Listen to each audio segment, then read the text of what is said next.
भैया सूर्यदेव, ये दुष्ट सिंधु दैत्य मात्र कह ही नहीं रहा, आपसे वरदान प्राप्त कर यह संसार के लिए एक संकट बन जाएगा।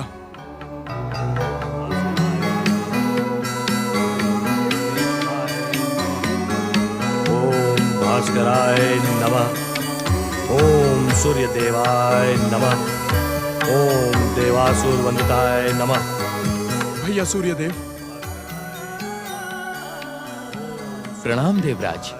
नहीं सूर्यदेव, नहीं भैया, संसार के लिए मैं देवराज हूं, किंतु आपके लिए मात्र भैया हूं। भाई तो हम अवश्य हैं देवराज, परंतु मर्यादा और सम्मान की दृष्टि से आपका आदर करना मेरा परम कर्तव्य है। कहें क्या आज्ञा है? भैया सूर्य, उस दुष्ट की घोषणा तो आप सुन चुके हैं। आपका वरदान प्राप्त कर वो पृथ्वी और स्वर्ग के लिए संकट बन जाएगा। मैं आपसे यही कहना चाहता हूं कि आप उस दुष्ट को वरदान ना दें। मैं तो कर्तव्य के पथ का पथिक हूं देवराज। ना तो मैं किसी के कार्य में हस्तक्षेप करता हूं और ना ही मुझे किसी का हस्तक्षेप अपने कार्य में प्रिय है। ये प्रश्न हस्तक्षेप का नहीं है भैया, ये संसार के कल्याण और जनहित का प्रश्न है। मैं जानता हूं देवराज, मैं जानता हूं कि संसार कल्याण और जनहित से अधिक आपको अपने स्वर्ग की चिंता है। इसे देखकर आपके स्वर्ग की सुरक्षा पर संकट के बादल मंडराने लगे हैं। इस कारण आप मुझे इसे वरदान न देने के लिए कह रहे हैं। आप मेरा अपमान कर रहे हैं सूर्यदेव। मैं तो सत्य कह रहा हूं देवराज, सत्य कह रहा हूं। अगर सत्य को सुनकर आप आहत हो रहे हो तो ये बात प्रमाणित होती है कि मेरा कथन सत्य है। मैं आपको आज्ञा भी दे सकता हूं सूर्यदेव, और आपको विवश होकर मेरी आज्ञा का पालन करना ही होगा। ऐसी भूल ना करिएगा देवराज कि छोटा भाई बड़े भाई की आज्ञा की उपेक्षा करे। इससे आपके संसार के कल्याण की भावना को पीड़ा पहुंचेगी। तुम अपनी मर्यादा की सीमा लांघ रहे हो सूर्यदेव। देवता होने के कारण देवराज इंद्र की आज्ञा मानना तुम्हारा परम कर्तव्य है। मुझे अपने कर्तव्यों का भली भांति ज्ञान है देवराज, क्योंकि मैं अपने कर्तव्य पथ पर कभी भी चूक नहीं करता। जहाँ तक आपकी आज्ञा मानने का प्रश्न है, तो मैं ऐसी किसी भी आज्ञा को स्वीकार नहीं करता जिसमें किसी का व्यक्तिगत स्वार्थ छिपा हो। सूर्य, तुमने मुझे स्वार्थी कहकर अपने सर्वनाश को आमंत्रित किया है। तुम्हें मेरे आज्ञा का पालन करना ही होगा। तुम इस दुष्ट को वरदान देने कदापि नहीं जाओगे। अगर ये मेरी निष्ठा पूर्वक आराधना करेगा तो मैं इसे वरदान अवश्य दूंगा।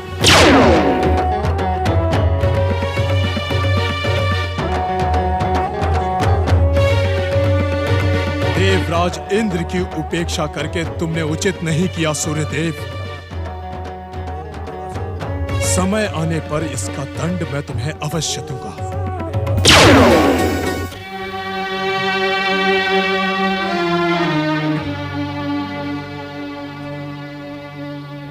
नंदी महाराज, आपकी निराशा और उदासी इस बात का संकेत दे रही है कि आपका मन कैलाश पर नहीं है।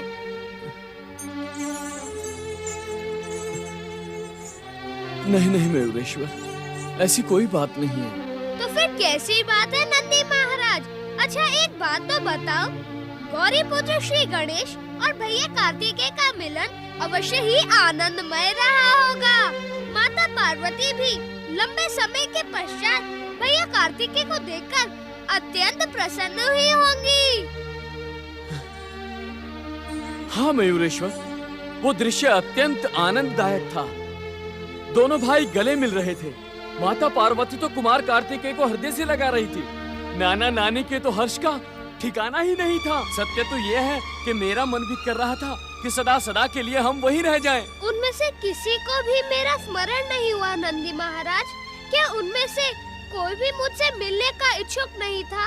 परंतु आप यहाँ पहुँच चुके, ये सुनकर मयूरेश्वर मेरी प्रसन्नता का पार नहीं रहा। मैं दौड़ा हिमाचल छोड़कर कैलाश चला आया। ये तो तुम मुझे प्रसन्न करने के लिए कह रहे हो। अभी तो तुमने कहा था तुम्हारी इच्छा भी सदा सदा के लिए हिमालय महल में रह जाने की थी, और अब कह रहे हो कि मेरा नाम सुनते ही तुम दौड़े चले आए। मैं सत्य कह रहा हूँ मयूरेश्वर। मुझे प्रसन्न करने का व्यर्थ प्रयास न करो। मैं तुमसे हिमालय महल का समाचार सुनकर अत्यंत प्रसन्न हूँ और इस कारण भी प्रसन्न हूँ कि मुझ अकेले को पिताश्री शिव शंकर की परम पावन सेवा का अवसर प्राप्त हुआ। मयूरेश्वर, मेरी किसी बात से आपको पीड़ा पहुंची हो तो मन छोटा न करो नंदी महाराज, मैं तो यूं ही परिहास कर रहा था। पिताश्री ने मुझे अपनी सेवा का अवसर दिया, इससे अधिक मेरे जीवन में और कुछ नहीं हो सकता। ओम नमः शिवाय। हर हर महादेव, हर हर महादेव।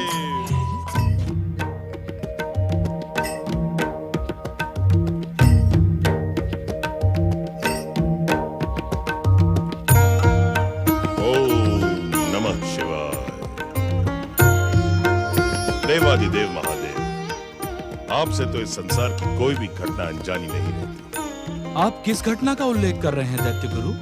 उग्रा पुत्र सिंधु दैत्य के प्रकट होने का दृश्य आपने अपने ध्यान में प्रत्यक्ष देखा होगा। उस दुष्ट दैत्य की दुष्टता देखें शिव शंकर। कैसी दुष्टता दैत्य गुरु? देवादिदेव, उस दुष्ट ने अपने गुरु के आदेश की उपेक्षा करके आपकी आराधना करना अस्वीकार कर दिया है। वह उन्हीं सूर्य देव की आराधना करना चाहता है जिन्होंने उसकी माता को शाप देकर उसका शरीर अग्नि में बना दिया था। दैत्य गुरु शुक्राचार्य, यदि सिंधु दैत्य की श्रद्धा अदिति पुत्र सूर्य देव में है तो रहने दीजिए। कैसे रहने दे भोलेनाथ? उसने अपने गुरु का अपमान किया है, शिव आराधना को ठुकराया है। उसकी दुष्टता को आप दंडित करें, यही प्रार्थना लेकर मैं आपकी सेवा में उपस्थित हुआ।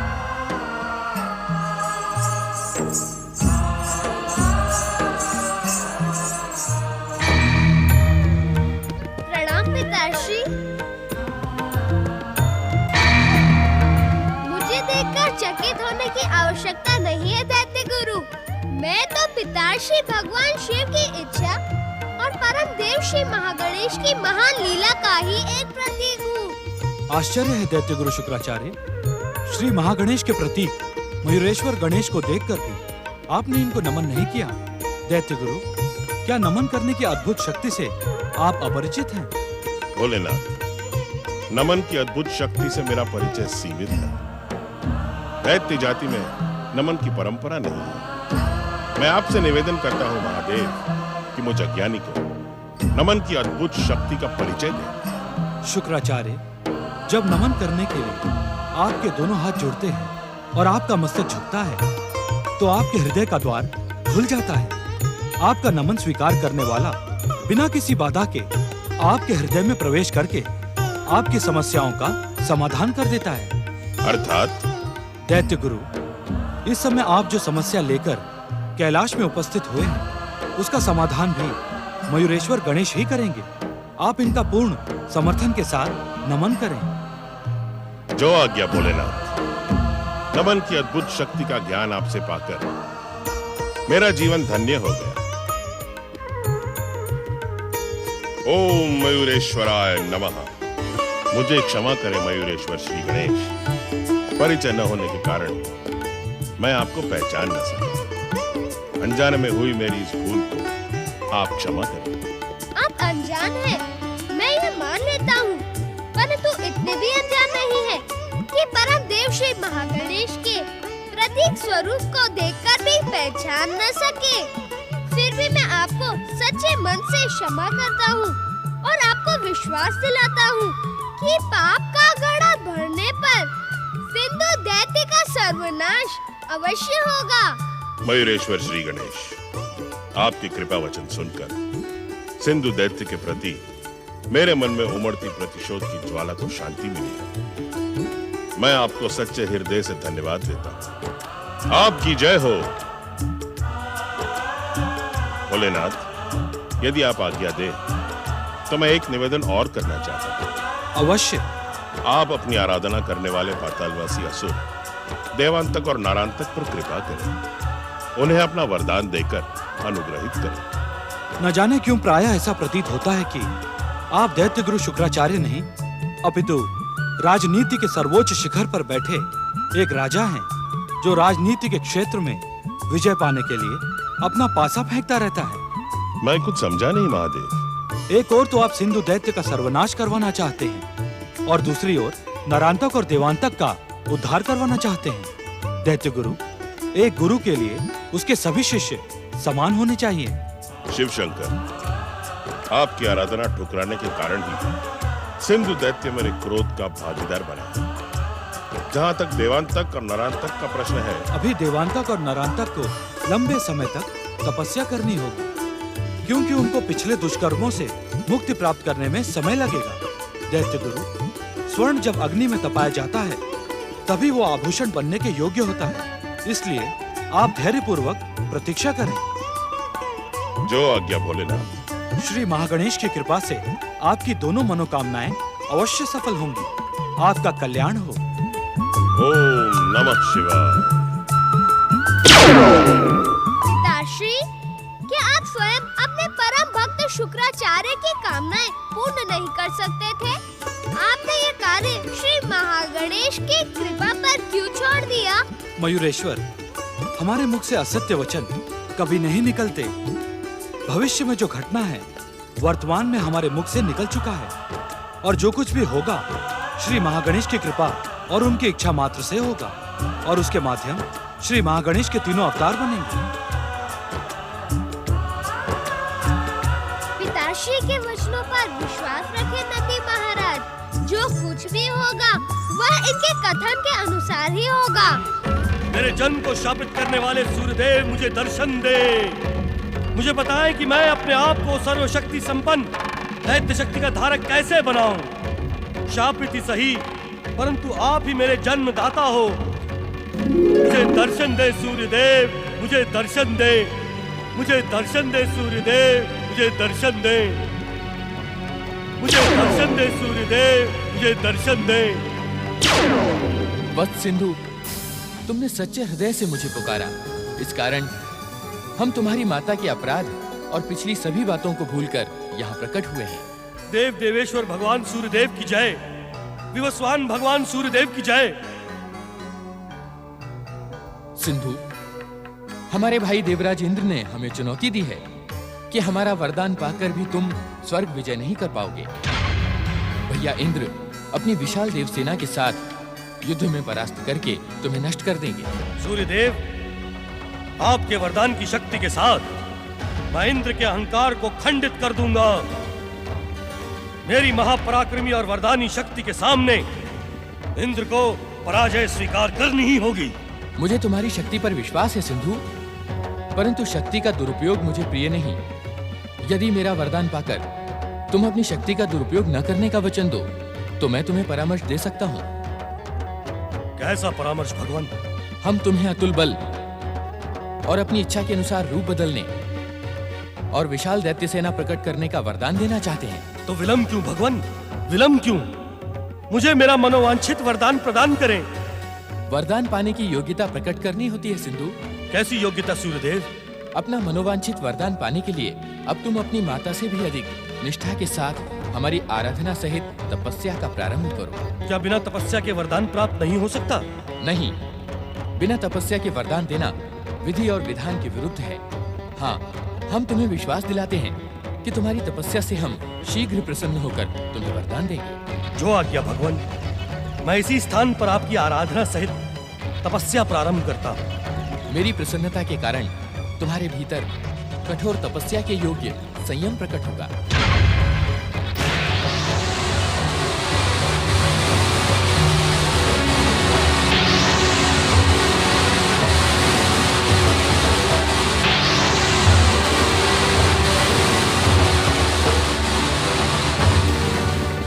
अब तुम्हारा आकार तपस्या के योग्य हो गया है। तुम्हारा कल्याण हो वत्स, तुम्हारा कल्याण हो। ओम सूर्यदेवाय नमः। ओम भुवनेश्वराय नमः। ओम विवस्वते नमः।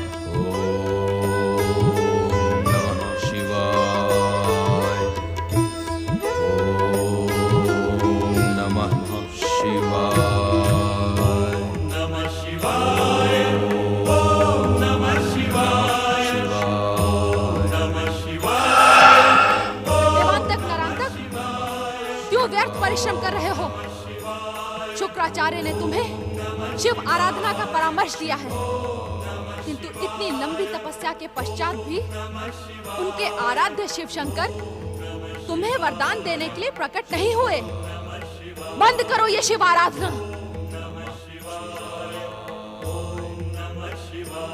तुम दोनों परम पिता ब्रह्मा जी की आराधना करो। वे मेरे परम पिता हैं। यदि तुम उनकी आराधना करोगे तो मैं तुम्हें उनसे मनचाहा वरदान दिलवाऊंगी।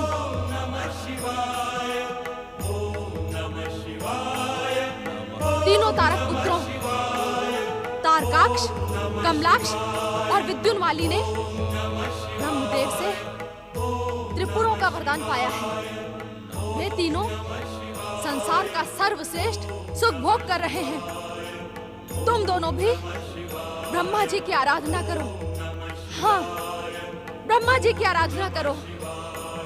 देवांतक, देवांतक, नरांतक।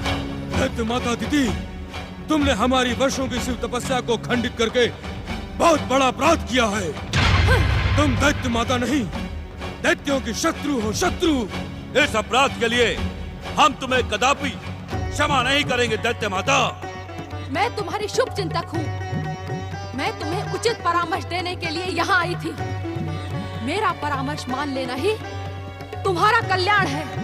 यदि तू हमारी शुभ चिंतक होती तो हमारी तपस्या खंडित नहीं करती। मैं तुम्हें इच्छित वरदान दिलवाना चाहती हूँ। शिव आराधना का त्याग करके तुम परम पिता ब्रह्मा जी की आराधना करो। नहीं, शिव हम असुरों के आराध्य हैं। हम उनकी तपस्या का त्याग नहीं करेंगे। तुम्हें शिव आराधना का त्याग करना ही होगा। ये मेरी आज्ञा है। तू कौन होती है हमें आज्ञा देने वाली? हाँ, यदि जीवित रहना चाहती है तो चली जा यहाँ से, अन्यथा हमारा क्रोध तेरा सर्वनाश कर देगा। हाँ, मूर्खों, क्या तुम दैत्य माता दिति की परम शक्ति से परिचित नहीं हो? दैत्य माता दिति का अपमान तुम्हारे अंत का कारण बन जाएगा। भैया देवांतक, ये दुष्टा इस तरह मानने वाली नहीं। इसे दंडित करना ही होगा। तुम ठीक कह रहे हो भैया नरांतक। आओ, भैया नरांतक, हमने दैत्य गुरु का परामर्श माना, परंतु दैत्य माता दिति ने हमारी तपस्या पूर्ण न होने दी। अब हम दैत्य गुरु को क्या मुंह दिखाएंगे? यही तो मैं भी सोच रहा हूँ भैया देवांतक। अब भगवान शिव भी हम पर प्रसन्न नहीं होंगे। ऐसी स्थिति में हमारा पाताल लोक जाना ही उचित होगा। समय व्यर्थ करने से उचित तो ये होगा कि हम पाताल की ओर चले। नारायण नारायण। पातालवासी देवांतक और नरांतक, तुम दोनों इस प्रकार दुखी ना हो। तुम दोनों की तपस्या खंडित करने की दोषी दैत्य माता दिति है, तुम दोनों नहीं। ये बात भगवान शिव से भी छिपी हुई नहीं है। कौन हो तुम और हमें परामर्श क्यों दे रहे हो? मैं देवताओं का ऋषि नारद हूँ। देवताओं के ऋषि असुरों का परामर्श देने आए हैं। असुरों को नहीं, तपस्वियों को। संसार में तपस्या करने वाला हर व्यक्ति नारद का मित्र है। अपनी भक्ति को सुदृढ़ बनाने के लिए उसे परामर्श देना नारद का कर्तव्य है। कहीं तुम्हें देवराज इंद्र ने तो नहीं भेजा है? मूर्खता की बातें ना करो देवांतक और नरांतक। तुम्हारे पाताल लोक जाने की बात सुनकर देवराज इंद्र तो प्रसन्न होंगे ही। वे तुम्हें निरंतर तपस्या का परामर्श तो दे नहीं सकते। तो क्या हम अपनी खंडित तपस्या का पुनः प्रारंभ कर सकते हैं? नारायण नारायण। अवश्य देवांतक और नरांतक, अवश्य। तुम्हें सच्चे मन से शिव आराधना प्रारंभ कर देनी चाहिए। भगवान शिव आशुतोष है। वे अवश्य तुम्हारी तपस्या से प्रसन्न होकर तुम्हें आशीर्वाद देंगे। नारायण नारायण।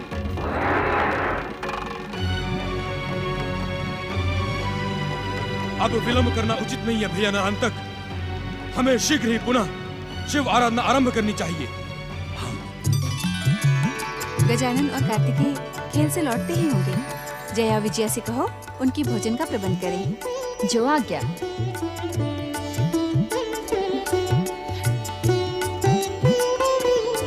तुम दोनों खेल में अपने सुध-बुध भूल जाते हो क्या? तुम्हें भूख प्यास का भी ध्यान नहीं रहता? ध्यान न रहता तो हम लौट कर ही क्यों आते? माता, जब हम खेलते खेलते थक गए और भूख लगने लगी तो हम तुम्हारे पास दौड़े दौड़े चले आए। गणपति सत्य कह रहे हैं माता। एक बात तो बताओ माता, आज तुमने हम दोनों भाइयों के लिए भरपूर मोदक बनाए हैं ना? महारानी मैना, हमारे प्रिय नाती गणेश को मोदक कितने अच्छे लगते हैं। जी महाराज। प्रणाम नाना श्री, प्रणाम नानी श्री। दीर्घायु हो पुत्रो। गजानन, हमें तुम्हारी भूख का पूरा ध्यान है। ये लो, अब तो तुम्हारे साथ साथ कार्तिकेय भी मोदक प्रिय हो गए हैं। ये लो। जानते हो गजानन, आजकल हमारी पाकशाला में मोदक और लड्डुओं के अतिरिक्त और कुछ नहीं बनता। हम सब इन दिनों मोदकों का ही भोजन करते हैं।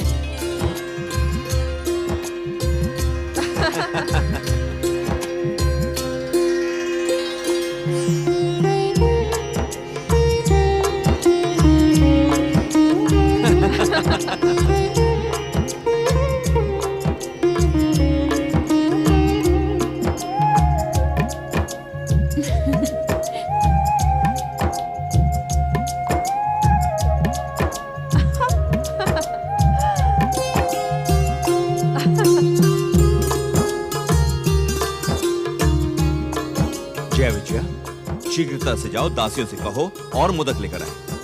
गजानन को कुछ भी कहने का अवसर न देना। मैं कुछ नहीं कहूँगा नानी माँ।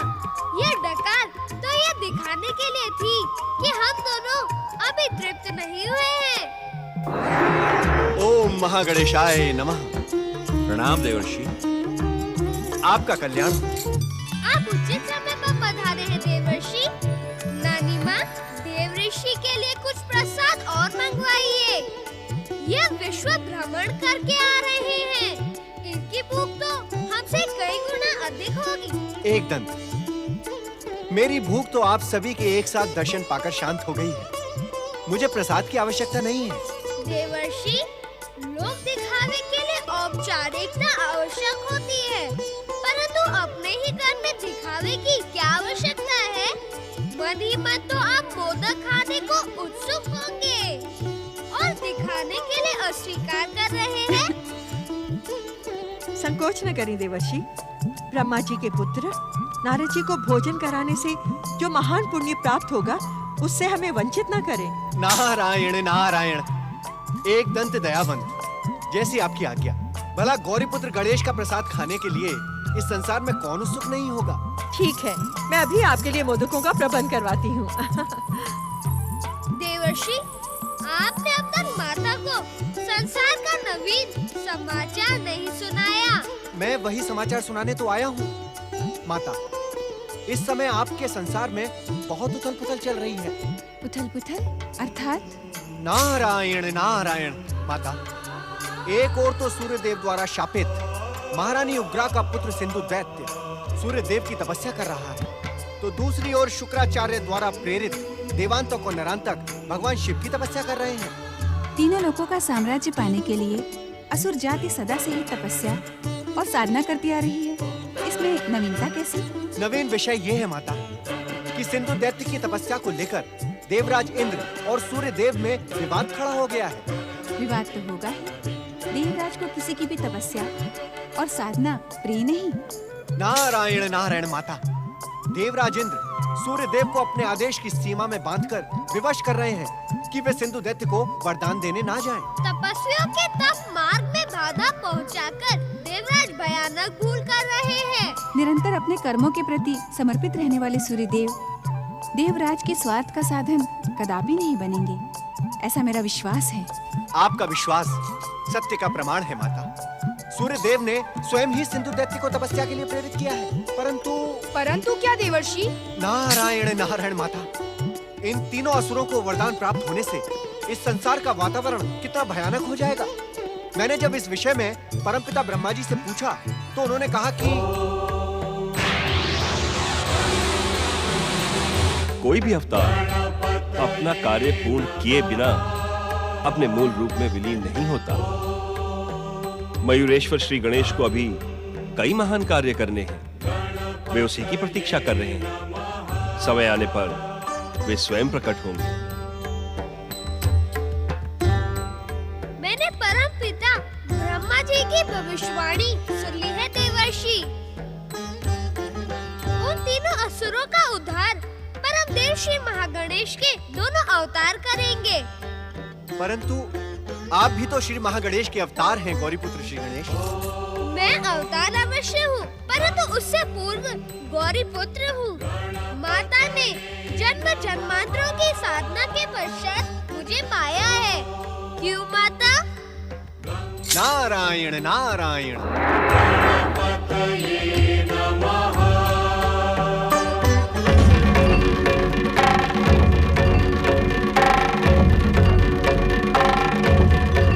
आज न जाने क्यों शिव आराधना में मेरा मन नहीं लगता। दैत्य जाति के भविष्य को लेकर पिछले कई दिनों से मेरा मन चिंतित है। मुझे आपका ही सहारा है भोलेनाथ। दैत्य जाति को अपनी कृपा प्रदान करें आशुतोष, कृपा प्रदान करें। शुक्राचार्य,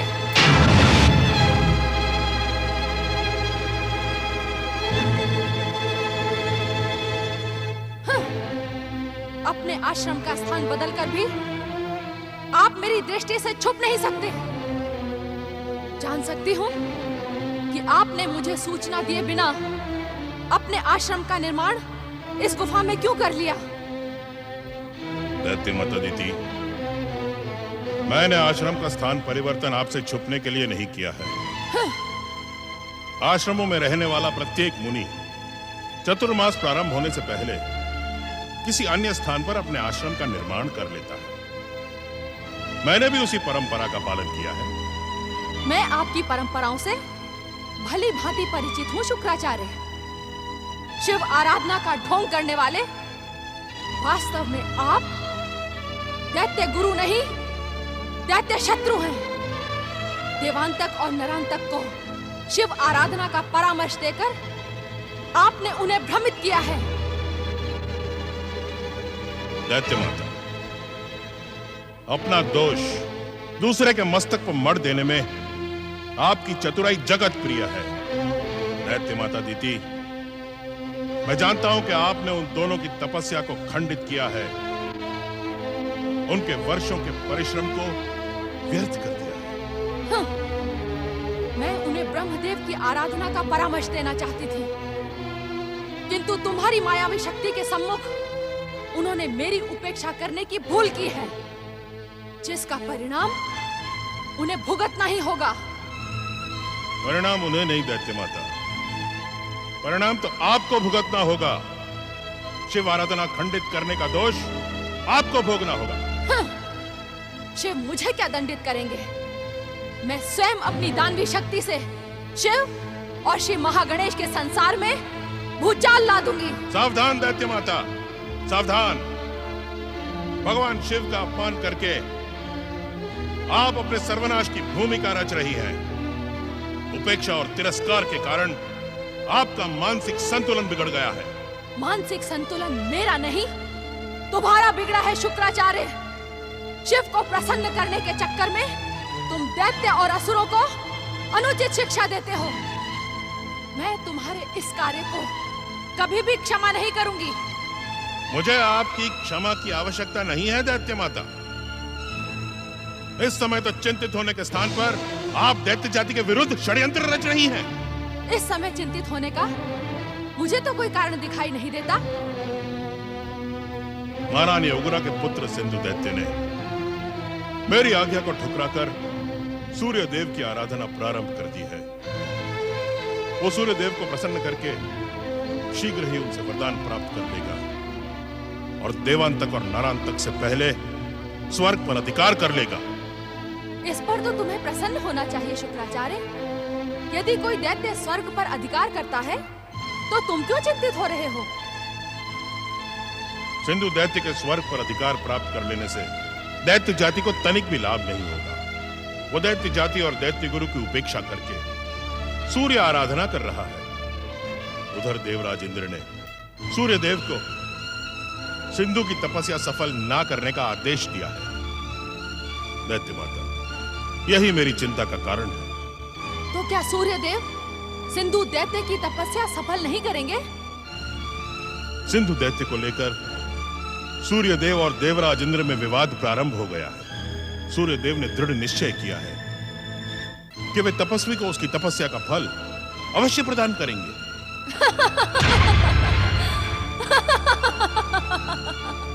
असमय इस अट्टहास का कारण जान सकता हूं दैत्य माता? इस अट्टहास के 2 कारण हैं शुक्राचार्य। 2। पहला ये कि अब यह प्रमाणित हो चुका है कि तुम दैत्य गुरु नहीं, दैत्य शत्रु हो। और दूसरा ये कि तुम्हारी बातों से ये सिद्ध हो गया है कि मानसिक संतुलन मेरा नहीं, तुम्हारा बिगड़ा है शुक्राचार्य, तुम्हारा। कहना क्या चाहती हैं आप? शुक्राचार्य, यदि दुष्ट अदिति के दोनों पुत्र आपस में बैर और विवाद करते हैं तो इसका लाभ दैत्य जाति को ही मिलेगा। सूर्य देव का दैत्य जाति के पक्ष में आना एक शुभ संकेत है। जिस बात पर तुम्हें प्रसन्न होना चाहिए उस पर तुम चिंतित हो रहे हो। अपने मानसिक संतुलन का उपचार करवाओ शुक्राचार्य। हाँ दैत्य माता, मुझे क्या करना है और क्या नहीं ये मैं भली भांति जानता हूं। अपनी बहन के विरुद्ध प्रतिशोध और प्रतिरोध की भावना ने आपके भीतर की नैतिकता को नष्ट कर दिया है। शुक्राचार्य, मेरी बात ध्यान से सुने दैत्य माता। यदि सिंधु दैत्य ने देवांतक और नरांतक से पूर्व स्वर्ग विजय पा ली तो ये दोनों दैत्य निराश हो जाएंगे। यही मेरी चिंता का कारण है। तुम्हें किसी भी मूल्य पर सिंधु को स्वर्ग विजय करने से रोकना है शुक्राचार्य। ये दैत्य माता दिति का आदेश है।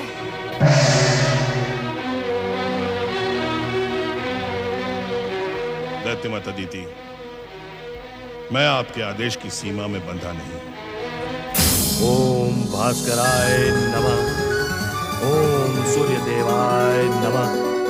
ओम देवासुर वंदिताय नमः।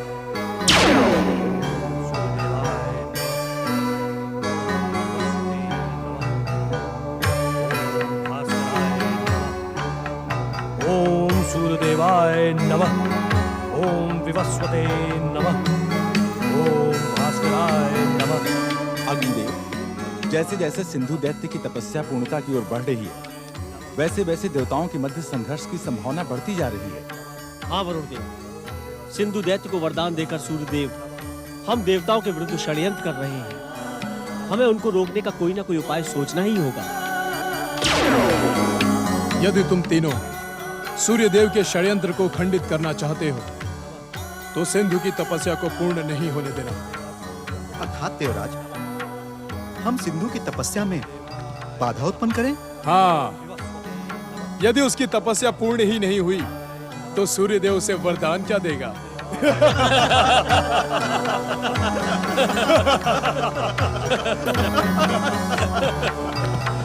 ओम भास्कराय नमः। ओम भुवनेश्वराय नमः। ओम देवासुर वंदिताय नमः। ओम सूर्यदेवाय नमः। ओम भास्कराय नमः। ओम सूर्यदेवाय नमः। ओम देवासुर वंदिताय नमः।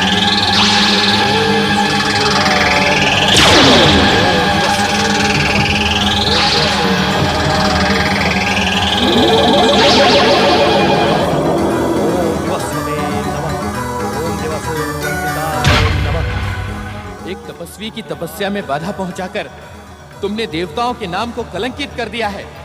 लौट जाओ यहां से, लौट जाओ, अन्यथा मेरा तेज तुम्हें भस्म कर देगा।